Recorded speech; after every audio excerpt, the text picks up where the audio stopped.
Welcome back to the garage. It's another wonderful evening. We're getting into that really good weather out there where it's just about perfect for working on Jeeps and stuff. Uh-oh, starting to get just a little bit of a pile of clutter here again.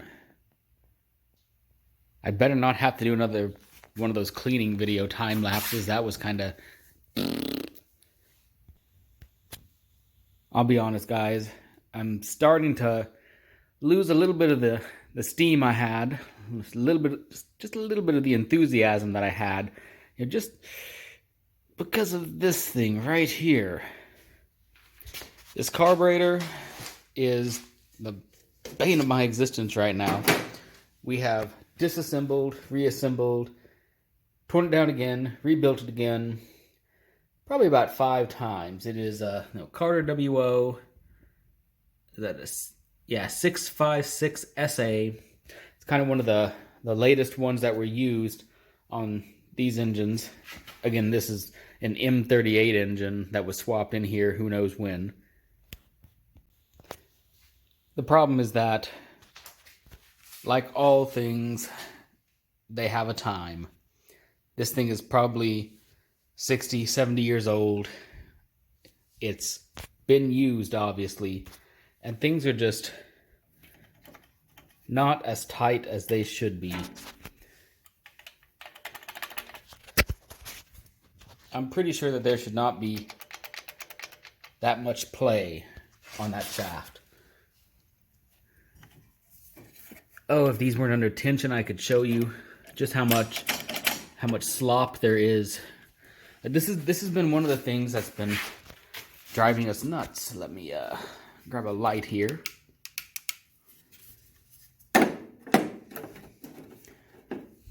There. This guy right here, this idle stop screw here. All right, camera on a stick. Let me just put you down there. All right, so this guy should be able to be stationary wherever you set this screw. This guy is not. Now, that doesn't look like a lot of motion right there, but that has a profound impact on how this thing runs. When it's right here, the thing runs pretty smooth. It'll almost idle correctly. Don't you mess up with the focus there. There we go. But when you put it, it's right here. When you put it right there, everything starts running like crap, and it won't get any better. So just that much completely changed the behavior of this engine. And that screw is tightened as far as it'll go. It can go no further. So the gist of that is that there's just a ton of wear and tear on this carb. It's not as tight as it needs to be. I could probably replace just the casting and everything on there, and the top half, or well, the middle, the body of it might be okay. The horn, of course, is just fine. It's just dirty still. But so the decision that we made is to go ahead and just take this thing, yeet it that way, and put on one of the new replicas they make. And that's just because we want this thing to run and idle quicker. This isn't the original carb, and we don't really have any sentiment attached to this. I could get one of those Solex carbs for this for $100, but there's just so many people out there who don't like them. Say they just don't work well. I've never messed with a Solex carb, I don't know, but when that many people say it's got problems, I want to pay attention to that, because these guys probably know a little bit more about what they're talking about than this idiot who just bought a junky old Jeep and tried to bring it back. So, someone out there, I think it's Joe's Motor Pool, I'll have to verify, but they went and they've actually made reproductions of this thing that are apparently really accurate. So, it'll be another show quality, shiny, beautiful piece on that. But it'll be a correct carburetor for this engine, for this Jeep, that will be mint and ready to go, and this thing will be runnable and fine. And then in the meantime, I can have a spare Carter WO. I can... There's a guy out there named Scout Pilot that everyone seems to send their carbs to, and he'll rebuild them and get them back to you, and it'll be running like new. Maybe I should go that route. Maybe I shouldn't. I don't know. But at the very least, if this guy is off the Jeep and I've got something else in place, I can at least have it running and maybe almost driving while we figure out what to do with that old one. It's worn out. It probably needs bushings. It'll need parts. It's already got a full rebuild kit on it, and it's still no bueno. So might get that one rebuilt on the side because it might be cool to have a spare carb. Nah. But if I'm talking about swapping the carb, means these cables, it might just be time to let them go. We do have that choke cable pretty well freed up. Throttle cable, not so much. But I did go ahead and buy new knobs for that. So I think what I'll do is go ahead and install those new knobs in preparation for the new carb that'll probably be here around this time next week. Of course, that requires getting up under the dash. I'm probably going to take that seatbelt bracket just off and probably take these seat hinge thingamajigs off so I can lay down here in relative comfort. I do say relative because I've got to get up under here, and there's not a lot of room up there. From what I understand, it's just there's a little nut on these. If you can get up there with a wrench and just give it about a sixth of a turn at a time, you can get those guys out of there and replace them. And then of course the new replacement cables, I think, are longer than they need to be, so you got to carefully cut them down, because if you cut them too long, you just wasted whatever bucks that was. Though also in the meantime, while I was at it, I managed to jack up this knob. I think this is the one that pulls the, or puts the front axle in or out, or so effectively this is your four-wheel drive right here. That I believe is in, that I believe is out.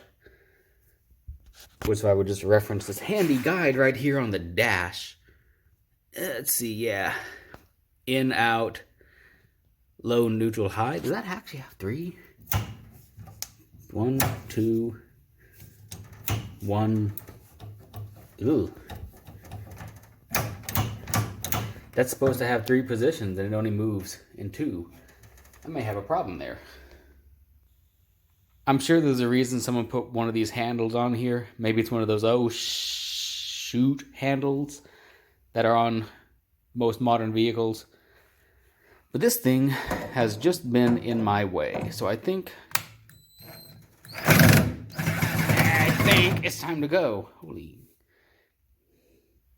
Well, that's special. That's better. Looks like someone goofed before, but only once on this side. So yes, now I can actually get in here and fully appreciate this wonderful original data plate here. Obviously it's been off before because there's paint of the current color underneath it, but it's quite readable at least. So hey, there's that. Still have no idea what the heck these are for.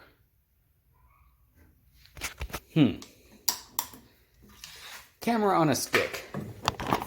Why don't you go under there and tell me what those are for? Is there even anything up there?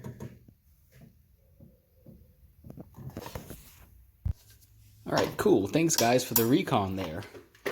So obviously, there is less than no point for those screws to be there, other than to have something shiny on the cowl. Fighting with this lamp here. Man, this was the coolest lamp. That was one of the cooler things I got for free. Someone moved out, they dropped it, they broke the light bulb, and they just left it out in the rain. It sat out in the rain for 2 days. They obviously weren't coming back for it. So a guy just kind of snagged that up and put some new bulbs in it. That thing was mint for a while. Then I broke the base of it, and now it just kind of flops around. So I don't know. This is going to become a project someday. I'm going to find a way to take this bit right here, attach it to something, take this little bit here, attach it to something else, and actually make a useful lamp out of it instead of this. Seriously though, just removing that handle, this entire dashboard just looks so much more right. I mean, this kind of sucks, and that kind of sucks, but I mean, we'll fill those eventually, or replace the tub. Also got to figure out what these brackets here used to look like, because I know we got the 2 rear brackets for those top bows, but it seems like there's supposed to be something a little bit more substantial than that to hold those middle ones. And we'll just pour one out for this guy. Maybe not. But seriously though, guys, I'm losing steam on this project, and I don't know if it's just, the seasons are changing, it's getting cooler. In the winter, you just have less energy. Seasonal affective is a thing. But I'm trying to keep the dream alive on this because I really want to go putter around town with this thing and just drive a Jeep. Drive an old Jeep. I know it can run. The compression numbers were amazing on this. And I can't remember if was that, obviously between this episode and the previous one, there's been a little bit of time. I don't remember if I shared the compression numbers, but it was like 120, 115, 110, 110. So, it's a healthy engine as best I can tell. But yeah, carburetor. I wish I could have fixed it, but it's just too dang worn out. I mean, seriously, one would assume that this is not supposed to be able to, go over the thing it's supposed to be retained on. Actually, now it's off the bracket, dang. Yeah. Oh, hey, I was confused for a second, but amazingly, see that? I've got this cable freed up and oiled up enough that I can actually move the knob from over here. Nifty. Amazingly, though. Unfortunately, though, I'm about to pull these 2 cables out, so. Anyways, rambling part over. Definitely that oil bath air cleaner. We need to go through that. Dad already loosened it up and might have dropped the oil thing on the bottom. So there's a bunch of oil on the ground still. But we need to get that out, figure out what kind of filter goes in it, because it's not a CJ2 air cleaner. It's from the M38, I believe, or CJ3. Either way, it's a little bit different than what I'd expect for this, but we need to get an air filter for it, because what's in there is certainly old. We need to get that oil filter done. We're going to change the oil. We just didn't want to waste perfectly good oil on crappy engine if it wasn't any good. But now we know it's good. So we need to do a proper oil change. I do want to drop the oil pan, look at that strainer, make sure it's clear. The general maintenance stuff I should have done in episode 1. This is episode 15, 16? Maybe I'll get this clip on the right one. And with this video, you have finally caught up to the present day.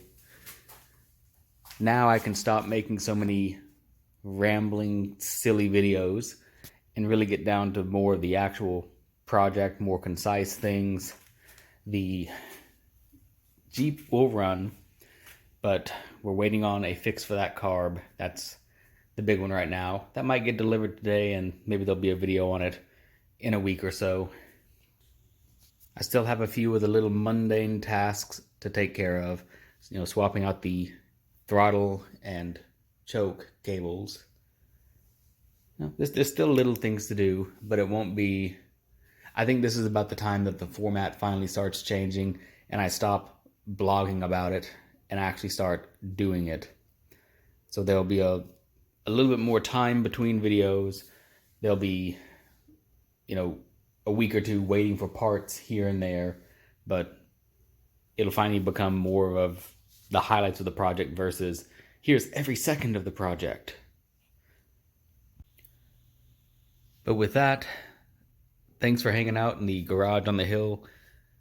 Hopefully soon we'll have more relevant content. Maybe things that are a little bit more entertaining, but also really on target with what needs to be done to get this thing back on the road. As far as the rest of this channel goes, I do have other things in my life. I do have other projects that I may start putting on this channel. I don't really know what it's going to be just yet. This is new to me. So I've seen many projects on YouTube. I'm subscribed to many channels and I'm still figuring things out. So hopefully I'll try to make this entertaining. But at the same time, it needs to be informative. I mean, heck, this doing this Bantam trailer, which I might just do a separate video on because this is the trailer that pairs nicely with that Jeep. And this thing, it really took us about 10 years to get around to doing everything. I hope the Jeep doesn't take 10 years, but this thing was a journey. And I could have done a whole series on doing the woodworking and getting those sanded and polyurethane finished and getting all the mounting hardware all nicely powder coated and such. Heck, even the trailer itself, this is actually powder coat. We might have gone a little bit overboard and got the entire thing powder coated, of course at an expense. But this thing is probably good for the next 70 years because we took our time and maybe overdid things a little bit. But I do have other projects and other things I do in the garage. I mean, I've got my woodworking stuff kind of off to the side, up on the shelf. I got some veneer up there I need to pull down, actually. So that's actually going to be another thing. I don't know if I'll film that or not. Some of the woodworking stuff is just not that interesting. You have a table, you put some stripper on it, and you wait. Then you scrape it off. Then you clean it. Then you wait for it to dry. Then you do the repair work. Then you wait. Then you do more sanding. Then you wait. And that kind of gets all cut and dry and boring. Some YouTubers make it work and they make it interesting with music and time lapses. I don't know if that's the direction I'm going to go. But it might be interesting to do projects and then share them. That old traffic light up there, for instance, it's a 1960s Marbalite traffic signal that used to hang on 7th Street in downtown Little Rock. It was kind of nifty getting that off a Craigslist thing from some guy who bought a bunch of them and was selling them, and then making it sequence, as you probably saw in a time-lapse video not too long ago. That was a neat little project for a piece of man cave wall decoration. Geez, maybe someday I'll get back to finishing the little bedside table here. You can kind of see I started to do some stripping and repair work and then got sidetracked with many other projects, and now it's storage, I guess. Heck, maybe someday it'll be worth going through the old generator off the Jeep and refurbing it, making sure it is actually still good on the inside. At least it's not stuck, but maybe that's a project. Or maybe I just sell that and let it go. Don't know. Well, wherever this channel ends up, wherever that project ends up, thanks for sticking with me this far. Hopefully I'll get more organized and we'll get that thing back on the road, and maybe there'll be a couple cool projects along the way. Thanks for watching.